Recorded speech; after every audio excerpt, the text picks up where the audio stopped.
My name is Michael Guyot, publisher of the Lead Lag Report. Joining me for the hour, George Goncalves. He's got a phenomenal amount of research that he puts out on Twitter and through his day job. So I encourage everybody here to follow George. George, for those who are not familiar with your background, talk about who you are, how'd you get involved in the bond market, and what are you doing now? Sure. And before I get started, Mike, thanks for having me on. Been following your work also in various platforms. You've been a leader in many different levels. I mean, especially marrying the quant with macro. So kudos to you and everything you've done so far. So I'm George Goncalves, known on Twitter as @bondstrategist. Been in the industry for over, going on now 25 years. Primarily fixed income, currently working at a bank called MUFG Securities, where I focus on U.S. macro strategy, and I run the effort there. I've been doing this, again, like over 20 plus years, and primarily fixed income. Fixed income has, taken on a greater importance, especially considering the sort of the price action that we've seen this year. But by and large, the bond market has been a great signal and a good kind of macro indicator to be tracking for those that don't really, participate in the bond market. I primarily focus on institutional side. Looking forward to having a macro conversation with you, Mike, and everybody else. But just, kind of disclaimer, everything I say in here is just, macro backdrop. It's not, it doesn't constitute a recommendation. Just looking to have a conversation. Well, you can tell that the fact that George mentioned that disclosure tells you that he's in a business like I am. So I'm glad that George did that. Okay, so I appreciate you saying that point about trying to combine quant with macro, because I would argue that while a lot of people think the two are one and the same, they can be very different because macro is about the environment. Quant, strategies, I would argue, are more about the path with which the environment plays out. I want you to talk about how do you think about executing an asset allocation process when you're in an environment that really seems largely unprecedented. I know we'll talk about how this may or may not compare to other cycles, but I'm sure a lot of the work that you've done, like the work that I've done, would suggest this is really something we really haven't seen before. So when you think about being a strategist, when you're in a new kind of cycle, a new kind of environment where you can't necessarily look to history, how do you think about positioning? Yeah, so look, I think at a minimum, while you're going into any sort of regime change, it's good to know where you're coming from, and also knowing what is the kind of prevailing narrative, but also where positioning is too. So I mean, I do think positioning and flows plays a great role in the sort of work that strategists do, as well as just understanding investor sentiment more broadly and like how they're thinking about it, and then if there's the two match, the positioning should show for what the view is at that time. So, like knowing what we're going into, or at least if you feel like there's an inflection point coming and understanding like the backdrop of positioning helps to at least set the parameters for how extreme moves could be if the story changes. And so that's like really important to me and has been for at least 15 to 20 years of my career. Understanding positioning and flows is a big part of it. But I think just on the more kind of model base, we all have our go-to indicators, and we look at how things are evolving through a cycle. And this cycle specifically, what I've been wrestling with, I think some people are finally coming around to the idea is that we never really got out of the last cycle, and so really the COVID stimulus and the Fed easing elongated the other business cycle. Or if not that, then some sort of version, again, this is us going back to history, but some sort of version of the 1980s where you had back-to-back recessions. People were not expecting that, but it did happen. And so what really I think caught people off guard this year, as everyone kind of extrapolated, which is something I tried not to do. I tried to really think about how the data is evolving real time, and not just assume that you have to get some sort of growth path that equals inflation and potential growth and things like that. You have to really go back and look at prior periods, look for analogs, and you kind of throw it all into a blender and you come up with a view. Okay, you used the term prevailing narrative, and narrative always follows price, right? Price moves, and then the story, the catalyst, the reason is only concocted after price has moved. So when you think about those inflection points in a cycle, what are some of the things that might give you a sense that things might be changing? I'll tell you from my perspective, I do believe that there is something to the idea that when everybody believes they know what tomorrow brings, the payout is probably higher on betting against the crowd. That doesn't mean that the crowd's going to be wrong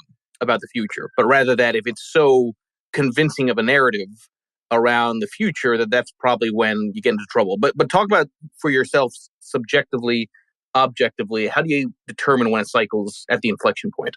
I think you bring up good points. When it becomes more commonplace, it's largely priced in, or try to use some sort of probability framework of if there's different states of being long, being flat, being short. Understanding how much something has moved doesn't necessarily mean that it can't move further. And I agree with you on that point. And it's okay sometimes to go with the crowd. But if the macro signals are getting very volatile or just not trending with the price, and they start to kind of diverge, if you start to get all these kind of mixed signals, but yet the story is still pretty firmly in one camp, the risk is something comes out of left field that kind of knocks out that prevailing view. I mean that again, like some people are super enamored by energy and what's going on there, and that probably has legs for a lot of more structural fundamental reasons. But the question then becomes how much already is in the price. And then like the same thing, like what happened with gold. And, I think what we're seeing in real rates, I mean, for the better part coming out of COVID, real rates being super negative and the idea that rates would never move again, like that set up a pretty big trap, which ended up with large losses in the bond market. So I feel like these things linger until they snap for a variety of reasons, without going all into the details. But I think that we're potentially at one here. I mean, considering how the bond market's been behaving lately, especially the last week. But we'll see. All right, so let's tease it out, and maybe kind of a good summary of that point is this line I've used before, which is that the crowd is typically right on average, but wrong at the extremes. And I would argue that the extremes are actually much more easily identifiable than before because of social media, because of sentiment, and because of what I would argue is overconfidence, right, about how the future plays out. You saw that with the cryptocurrency advance and then the crash. You saw that with the bond market crash. Now, let's talk about this line you used that people got caught off guard by this, because a lot of people argue that this bond market sell-off, this yield spike was expected. I always argue that that's easy to say with hindsight, because while, yes, you've had negative real yields for a long time, the timing of when it actually matters is the black swan. It's the exact mile marker you crash that makes it the black swan, not the rain that favors it. Talk about how you view this duration, primarily duration-based sell-off that we had starting earlier in the year, and then how that might be morphing into credit risk, which could conceivably pause or cause a slowdown in Fed hawkishness here.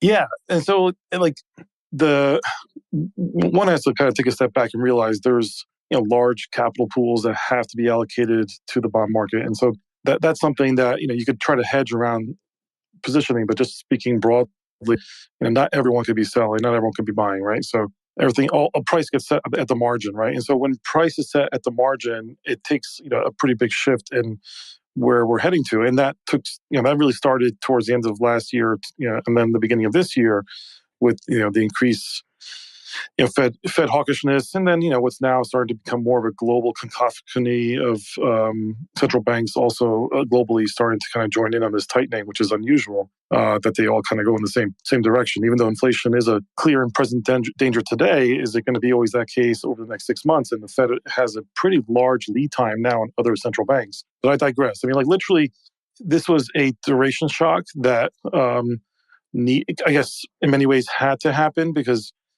the rate channel and the low rate narrative was fueling other narratives, like you have to chase other assets for yield.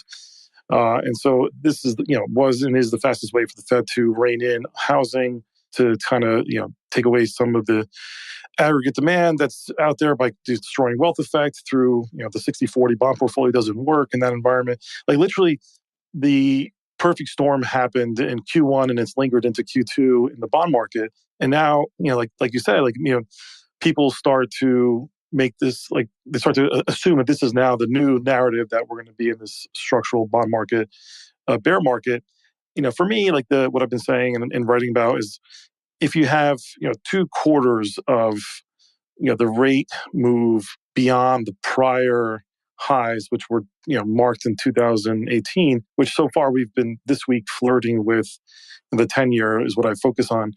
That being above 325. I mean, if that stays like that all throughout the summer and into the fall, then we can maybe argue that the bond bull run is completely over, or this was just a big adjustment that had to take place because the bond market would be the pin that pricks all the bubbles and then eventually becomes an asset class that's worthy investing in. I think that's the real question that we're in right now. I think it's part of what you put out in the kind of teaser for the Twitter discussion. So I feel like we're in that process of now debating that, and if it truly does end up being the highs and we cannot surpass these levels, and the curve starts to invert because the Fed goes too far or something like that, then long term fixed income starts to become a viable asset class. But it also exposes the weakness in credit. And that's really where it becomes much more a broader macro story for the economy, because then, the weaker credits out there that can't afford to refinance, or, those that are on floating rate risk that, as their loans reset higher, they're going to have to really start to make decisions and cut back on either hiring or business opportunities. And that's how the economy slows, maybe into a recession. You said the question is, has the Fed gone too far? And you often hear that line that this is going to break, and when it breaks, it's because the Fed has gone too far. But I would argue it's not a question of the Fed going too far; it's about the market going too far. So I know it's not exactly a clean comparison, but I put that tweet out a little bit earlier that when you look at the Federal Reserve's balance sheet, it's around 8.9 trillion, and you look at how much market cap has been lost in equities, and then of course with this sell-off in bonds, Bespoke had a great chart on that 14 trillion plus has been lost in this period. So everyone's talking about the Fed and all of these dollars being printed. And this is me more talking about the demand pull inflation side of things. But you've had severe wealth devastation. I don't think people really fully appreciate how large these numbers have already become. Listen, you hit the nail on the head there. I mean, I think we're in the suspended animation point right now, where last week, I think, really was one of the last kind of nails to kind of remind or really make it clear. But as if we don't see a bounce back over the summer, then people will start looking up and they realize there's been a lot of wealth destruction, and that will end up impacting demand in a very significant way. I mean, the economy is already decelerating as it is with this sort of shock, and if there's any further moves lower in market valuations, then it's almost I have a very high probability of recession, 50%. And I can be easily convinced higher.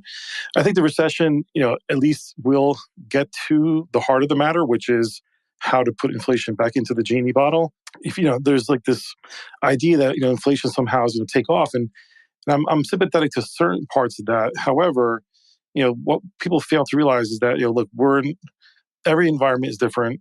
We're still in a world that's highly competitive, and we're a world that's easily could be where wages or labor could be replaced by automation. I mean, I think people have to realize that perhaps this 2-year window that we went through was just a big anomaly for so many different reasons.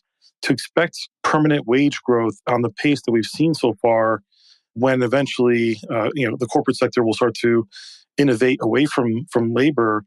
I think labor has to be careful, and you might end up with a situation where the great resignation will be like the great head fake, because those that either try to cash out because they thought their portfolios were at the highs and also quit their jobs. I mean, like, you could get into a situation where it's going to force labor to come back in at uncompetitive levels, and that ends up being like some deflation or disinflation on the back half of this, like, I don't know, 23, 24. And I think people are not looking at it. This is the whole myopic problem of, like, the narrative is inflation now. And so everyone's like, oh, it's going to persist. And then it has persisted, and I get it. And then we're dealing with all these one-off factors that are driving it.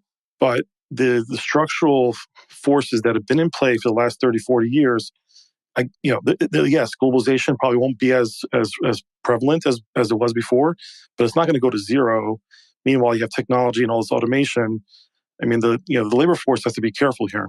No, it's funny. I was smiling as you were saying that, because I've joked about that in the midst of the heavy declines. I've put out these screenshots showing cryptocurrencies, and I would sarcastically say, well, I guess that's one way to solve the labor shortage, right? Which is exactly to your point, that you go from this great resignation to maybe the great head fake with hindsight. But the other thing is also, it's remarkable to me how there's a degree of cognitive dissonance around this inflation narrative, because everyone, I think, now is on board with the idea that housing is going to decelerate meaningfully because of this mortgage rate shock, right? And home values to income ratios and affordability and all this stuff.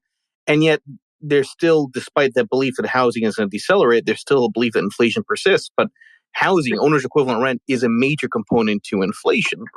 So how can you argue that you maintain high inflation if housing itself is going to potentially be a drag maybe for years to come? To me, it just doesn't seem to make much sense. I don't know how you think about that. This is the issue that we're seeing. Like, look, you mentioned the 14 trillion, I guess, from Bespoke, and I think we've calculated similar numbers. The up down swing in market cap of the S&P, just using that as the main barometer, out of the COVID shock, was about 12 or plus trillion on the top side. So now it's basically swung to the other side, but people are still up from the COVID low, right? So the thing, that what drives me kind of like crazy is that like this is unevenness that is like creating these weird echoes through the system. And so it looks like the optics, basically it's messing with all the optics of like, is it sustainable inflation? At some point, you burn off the rental increases because there was a lot of, the moratoriums and the inability for for landlords to actually push up prices. Like once you get through all of these like one-off factors that are just kind of operating not in lockstep, they're all just all over the place, then you end up with a much cleaner picture. And this is, quite frankly, also been messing with the Fed too, because their models are not meant for this sort of macro vol, and they're having a hard time calibrating. And that's being really nice to them. And so I feel like basically, who knows when we're going to get a good, honest look at the economy. Maybe it's the middle of 23, and probably it could be coming from will be either a recession has happened already, or we're meandering through close to zero growth. Like Q1 had very little, had negative growth, and everyone tried to discount that away. Meanwhile, the inventory problem is getting much bigger as we speak. And so Q2, we'll see if it's able to pop up a positive number.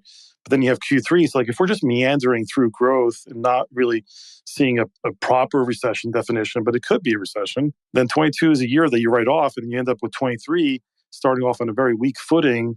I just don't see how people can say inflation is sustainable, because then all these others lagging indicators should then kind of mean revert. No, and I think that's a very important point, and relates a little bit now to the transition from this duration sell-off to maybe a cycle where there's credit risk to come, right? The dilemma here, which relates to that Bespoke piece, is that it's not just that stocks and bonds have correlated on the downside. It's in particular that stocks and treasuries have correlated on the downside, that you don't get that convexity where yields drop on the long duration side because equity volatility is rising and risks are increasing. Now, that's the duration sell-off, right? And that's why when you look at a lot of these AAA bond ETFs that have treasuries, they've actually fared in many ways a lot worse than high-yield junk debt funds. It seems to me, and correct me if I'm wrong on this, George, that you are starting to see the end of the duration sell-off and maybe some more differentiation in terms of credit quality. How important is that to the way the cycle plays out? And how do you think about default risk when you have these spiking rates? Yeah. So again, if we go back to this idea that what kind of business cycle did we really inherit? If this is a short-lived 3-year cycle, this is similar to what we saw coming out of World War II or the Korean War or any sort of pent-up demand. So you have that channel, and then you have just the 81, 84 comparison of fighting inflation, and then you kind of fall back into recession, then you go try to grow and you fall back into recession. And you have a much more sophisticated and much more leveraged system that has benefited from the low rates for such a long time period, and also during the COVID period as well, that led to even a larger increase in leverage. It does make if we're moving from this duration shock, which I think we're kind of we're exploring the idea that we're pretty much there's only so much we can go, because if we go even further, then the more it goes, the harder the fall is going to be on the other side. So. And maybe enough of a kind of a catalyst has been formed and pushed through the rate channel that now the other parts of fixed income, like credit, will start to kind of get pressure. We've had a decent widening in spreads, but mostly very orderly. Most markets have been very orderly. So what's lacked so far is that cathartic move, which gives you that convexity that would then, in theory, if treasuries especially still have their hedge capability, or that they should trade that way if there is a more proper risk off, not just this repricing that we've been going through. Then if we go from the duration risk to the credit risk side, then you could easily have a situation where maybe yields are not rising that much on credit, but treasuries are outperforming. and then you get that big spread widening that happens typically at the end of these cycles. Like that would at least highlight that we've gotten closer to the end of what we're purging. We haven't had that yet. So some people say, oh, it'll never happen because there's so much money in the system. I challenge that, and that this has got to be a longer business cycle. I challenge that. The Fed has a binding constraint, and I think what people are still, because of what happened coming out of COVID and how much support was given by both the fiscal and the Fed, people think that somehow there's going to be a bailout that's going to happen. And I think what scares me the most is that if we do get a more kind of cathartic cleansing, it's going to go back to fundamentals. Like the central banks cannot just then turn on the dime and go back to easing and doing QE. And so that's going to really scare people. They're going to be like, well, there's no one really here is going to, there's no one here to help you, make it stop, from going down. So I think like that part hasn't set in yet for the larger investor base. And I think that would then lead to credits that are on the more weaker side, starting to see defaults pick up and then line up with the business cycle decelerating into 23. And maybe we're already decelerating as we discussed before. And then you kind of get this purge. And if that actually happens, like, to be honest, I think that's I still call that ripping the Band-Aid off, which is you rather just take your lumps quick and fast and then get to a better place on the other side versus dragging this thing out. I think the Fed kind of is now in that camp too. They're just going to keep hiking until something breaks and inverts the curve. And so I feel like that's still ahead of us, and we just finished the end of the beginning, and now we're in the middle of the storm. And if this plays out as it should, and now it's just playing out faster than in other cycles, so it won't take 2 years. I mean, by the fall and early Q1 of next year, we should know if this recession risk / last kind of move lower in risk assets, if that really happens to be what takes place, then we should find out pretty quick. And so I feel like all this is coming to us quick, and we're gonna see it and see proof positive of it, and then it'll be a better environment for 23, 20, like the back half of 23, 24, 25. But that's me being as optimistic as I can get.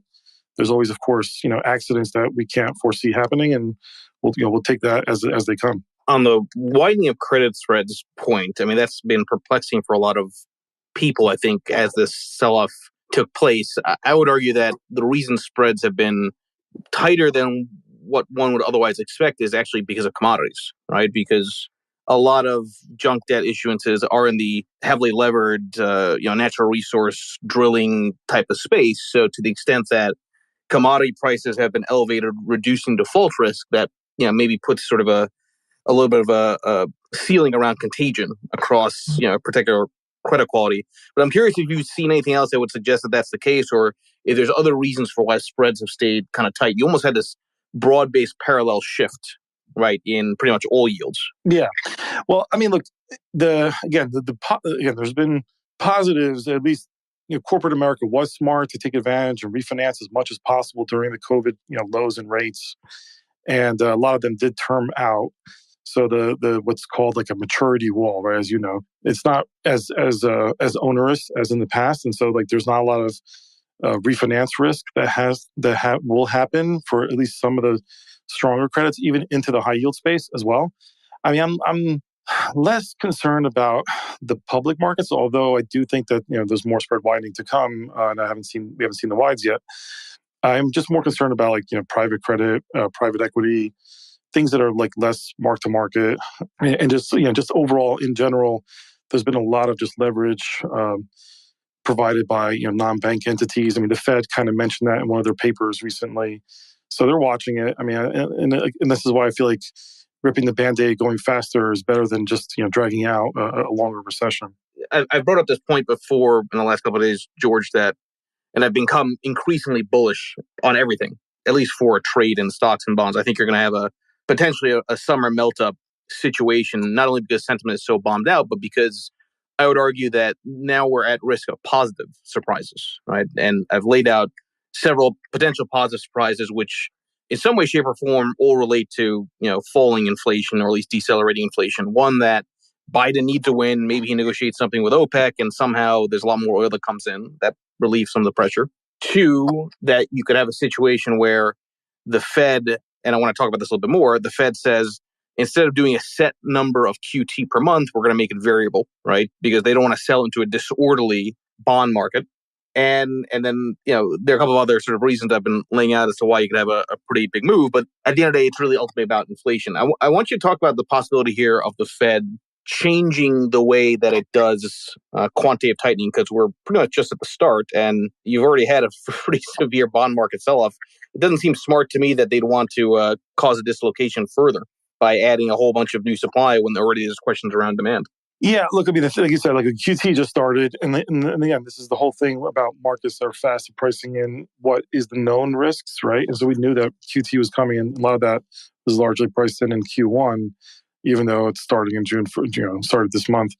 Look, I think that they're not apt yet to change the QT. And, my personal view, and I can relate to what you're saying, that there could be a tradable bounce, and that's possible. And like we saw it even towards the end of May. I just don't know how long it's going to last, but let's see what happens. I mean, if you get the bigger macro changes that you alluded to, especially on oil and getting some relief on energy prices, that could be something that would be a tradable bounce. I'm still nervous around the longevity of the Russia-Ukraine crisis, and just that there's still a lot of supply offline, and it's going to be hard to see how OPEC will fully backfill that. So I don't think we've seen the highs yet in energy prices, but yeah, if you get like a short-term reprieve, that's possible.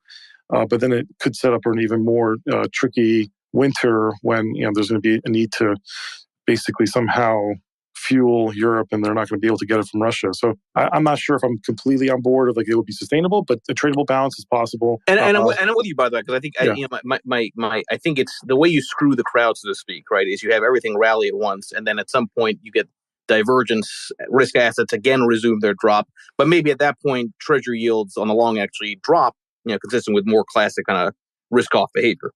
That's right. Yeah, and that's possible too. Yeah, and like I think so. If you're the Fed, right? I mean, you have the July meeting coming up. I mean, you have the idea of there's. I mean, I've written about it and I've been pretty vocal about it. It almost sounded like Chair Powell was being apologetic for raising 75 basis points. I mean, when you're trying to fight inflation, if that's truly what they're trying to do, I mean, you have to do it with conviction and really come across as that you're going to do whatever it takes to put it, to kind of really stop this from being more embedded in changing inflation expectations. Because there's a weird thing going on between the bond market's view of inflation expectations versus the consumer sentiment.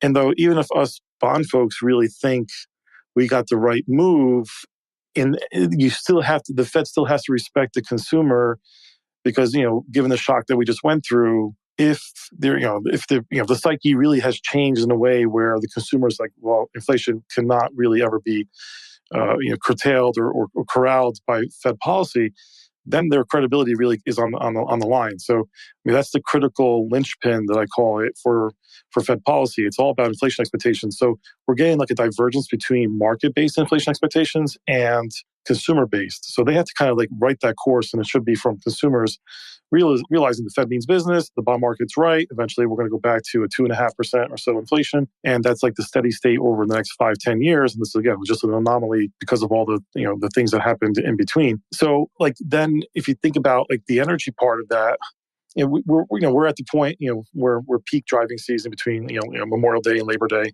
and it probably spills into August. So like the July, in July we'll get the June CPI. There's still a risk for upside on June CPI, at least for headline.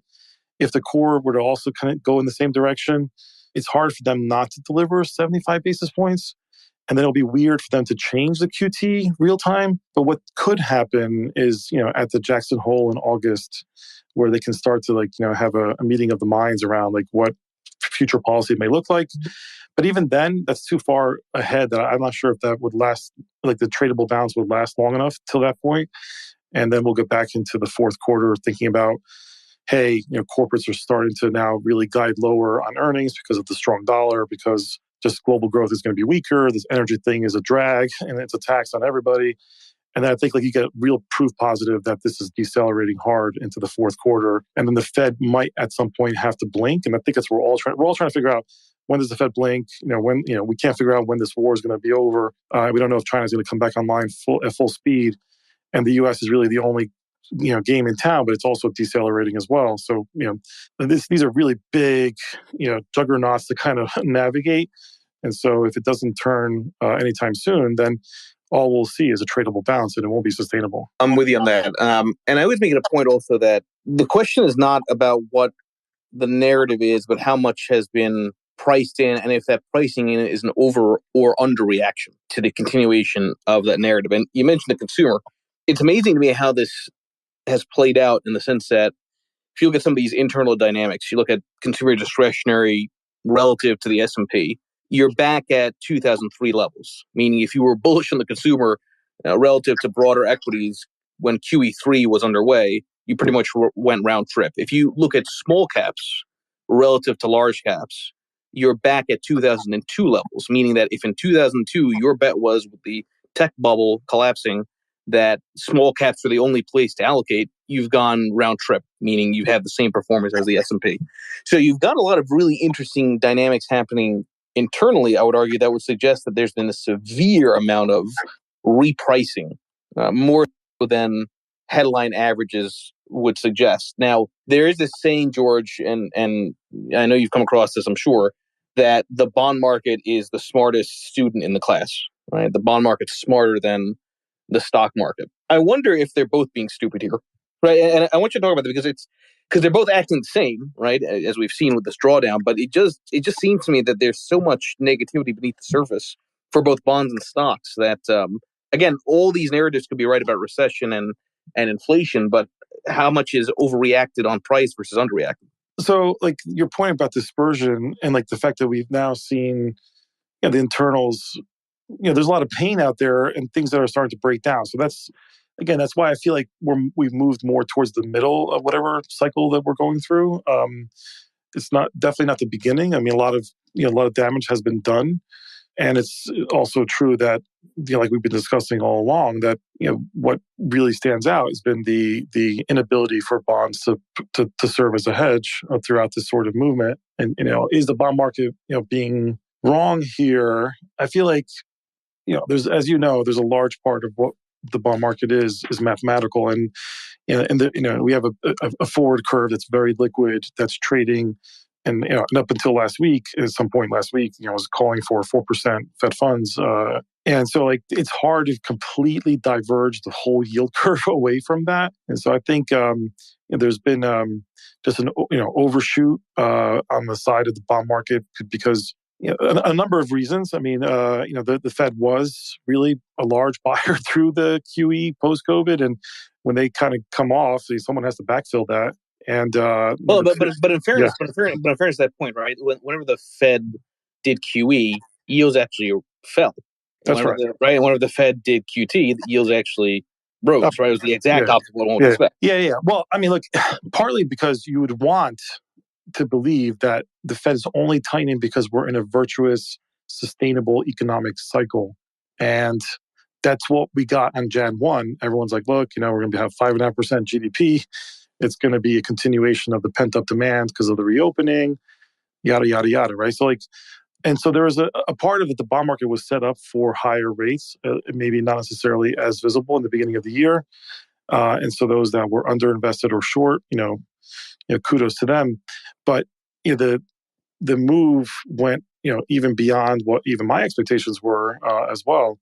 And I'm fine by saying that. We went way further than we should be. And at this point, we really can't afford, both for the housing market, but even for some of the weaker credits, we can't afford, going to 4% or higher, even though people would say, well, that's what you need in order to kill inflation. I was like, well, not necessarily. I mean, you have, again, a very highly leveraged banking system and in a financial system, I should say, not banking, but just, in general, there's people are very sensitive to the price of money and as well as the quantity of money. And now you have the Fed, pushing up the price of money to levels that become uneconomic for a lot of actors. And they're also draining the liquidity, which helped exacerbate the risk-on move from 2020 lows.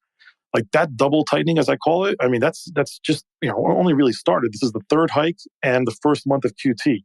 So let's talk again in December, January, and see how aggressive the Fed is at that point. They're probably dialed back already. I have them easing in next year because I think that they're going to have to ease. And so like I'm always trying to think about like what the next trade's going to be in the future. And but you can't trade it today. Like you have to think about like let's see how far rates can go. Maybe they've already peaked. And then let's see if we do get that cathartic event that leads to a bigger risk off in the sometime in the next 6 months. And then eventually the Fed's going to have to follow suit and ease, because if they don't, then it's going to be an even deeper kind of recession. We go from a little R recession to a big R. I think these kind of views are important for people to at least consider, because as much as there will be those that push back and say, what are you talking about? The decline's just getting started. Inflation's just getting started. What's funny to me is that if we all agree that nobody can predict the future, whenever you hear somebody say that, that inherently is a prediction.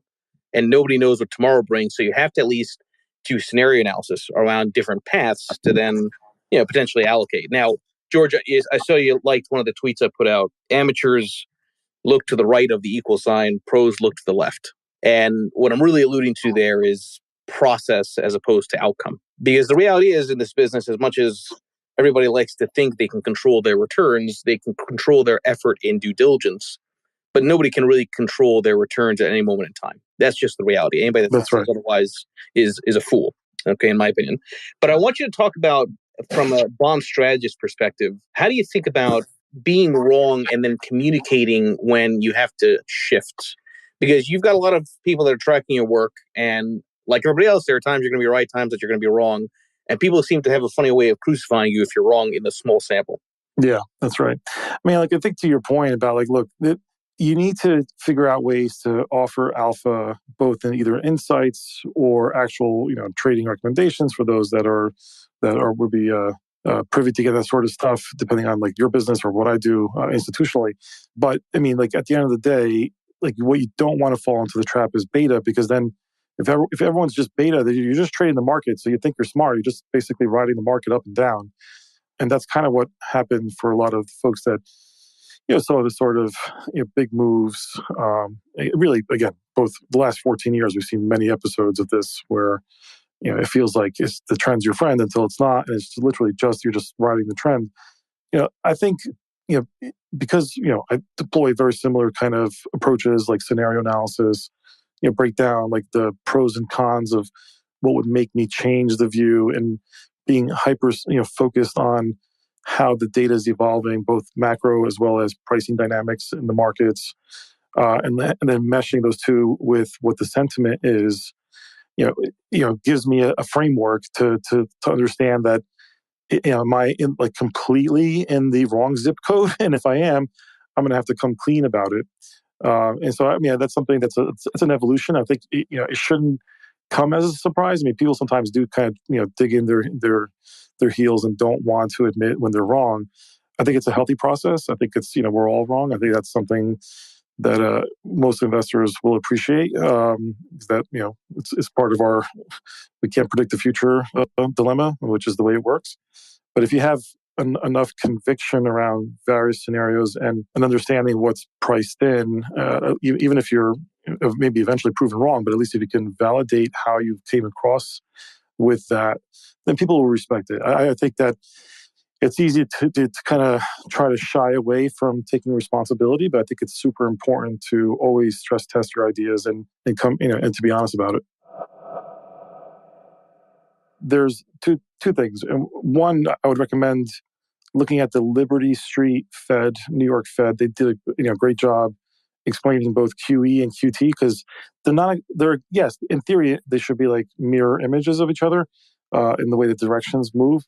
But it depends on who the end user is. So if the end user is the banking system, some version of what you said is kind of right, but there is some things that I would clarify, and I'll get to that in a second.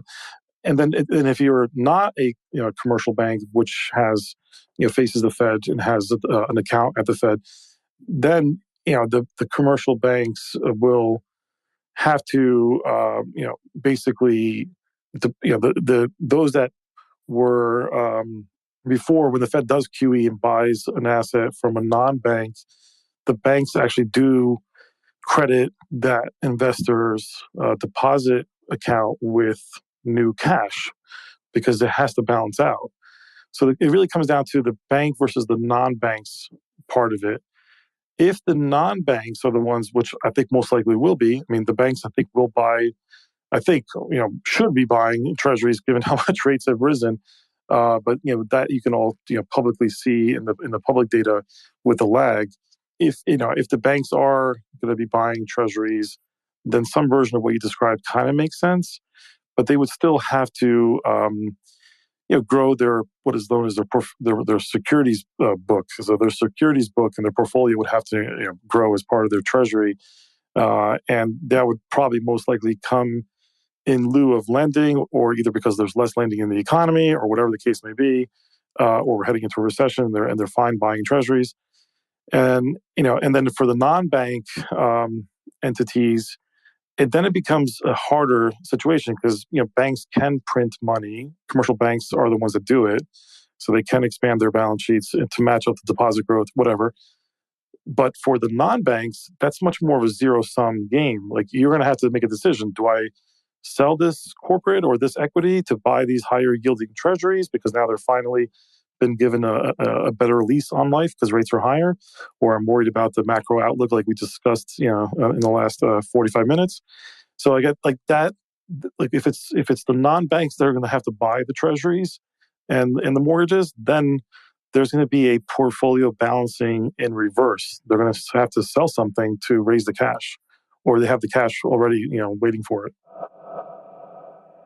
The macro prudential stuff and the fiscal policy snafus, yes, I mean, those are front and center, and those are material, and they actually do impact the economy directly. And I don't agree with all of them, but I mean, I do take your point. It's well taken that the Fed is not necessarily what led to the sort of kind of what this lurking inflation risks that are out there.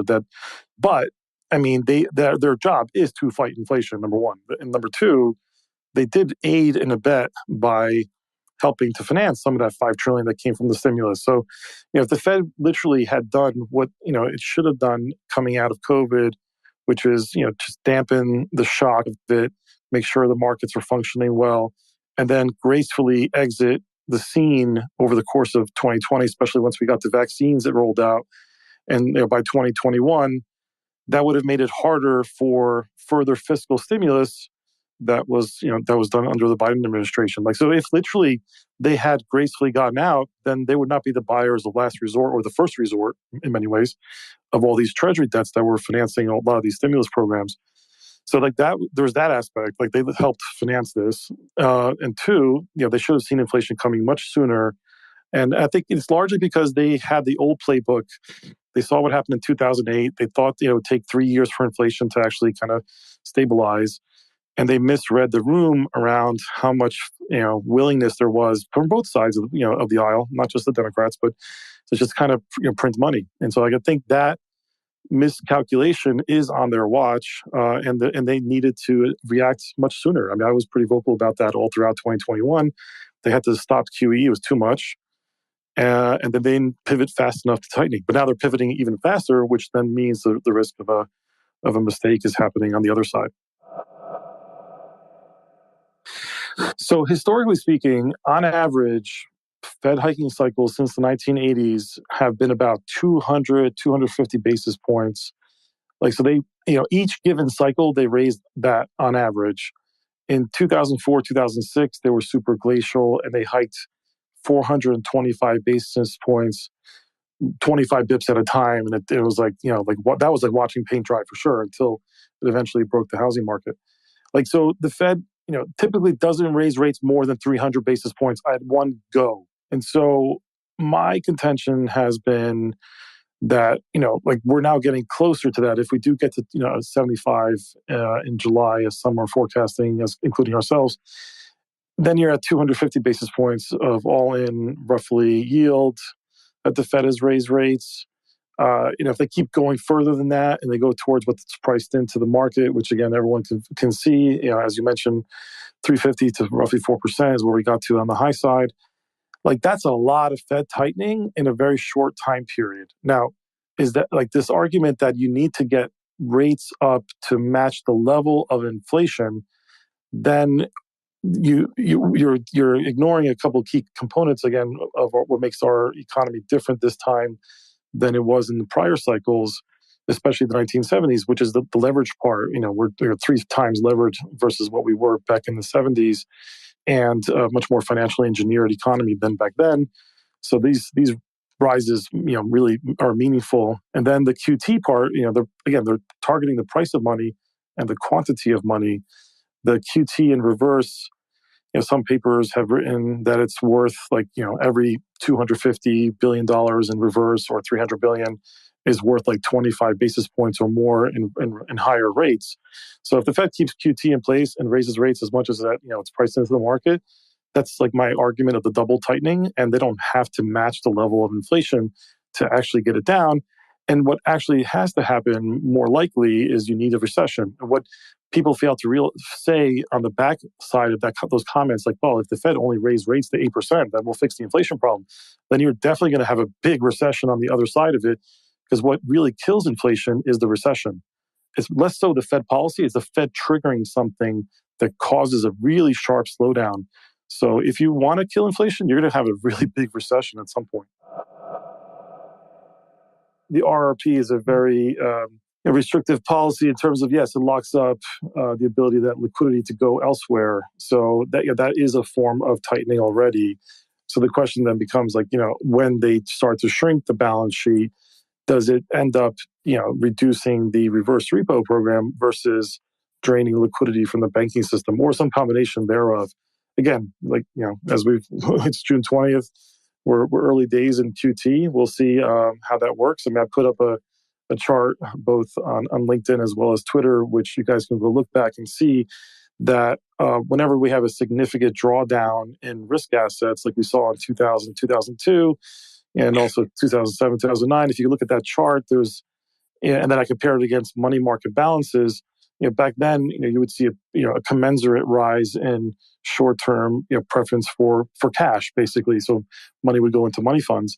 Right now, we see the reverse repo program seeing a pretty big increase as the Fed is raising rates. But if we were to see this risk off persist or even get worse from here, then you could see a scenario where even more money gets stuck at the RRP, which then would drain liquidity from the banking system. And that causes a whole host of other issues. And so this is never meant to be easy. This is what happens when you're too big of a balance sheet. It's not easy to unwind.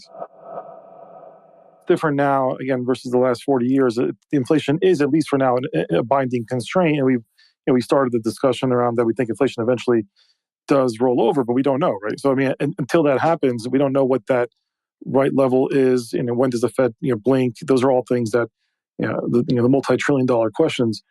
And but as long as that lasts, then the Fed's responsibility towards to the American household, the American consumer, is front and center. And I think then that just means that the shortage for dollars overseas and that becomes more of an afterthought. And quite frankly, the Fed never really had specific tools. They have these cross currency swap lines when there is a crisis. If there ever was the need for that to happen again, they'll use that most likely.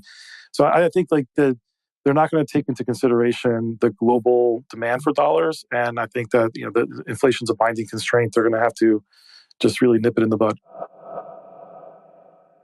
The bank channel, I'm not so concerned about. I mean, but if there were to see bigger losses because of some sort of bigger move in credit, no one place is immune. But I do think the banks are definitely in a good position. I know that people say that a lot, but I think both from capital as well as best practices, that's definitely true.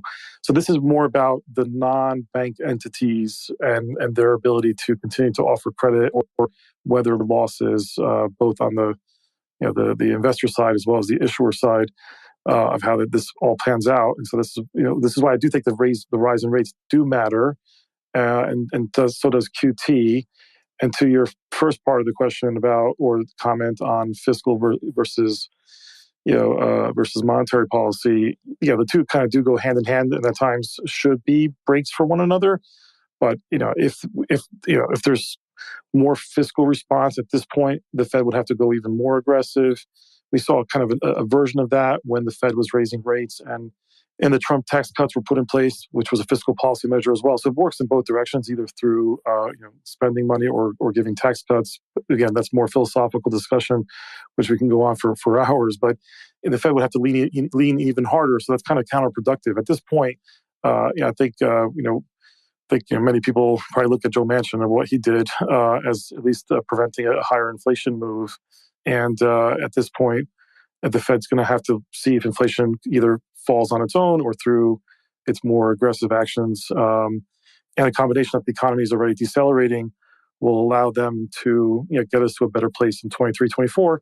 And then we also have the midterms coming up too. So there's a lot of things going on which will impact the ability to spend the next 2 years. And I think that just means the economy is set for a decline here, but I don't think it's cataclysmic like 2008. I don't by any means think that. But there's going to be definitely an adjustment process. I think we're, like I said, in the middle of it.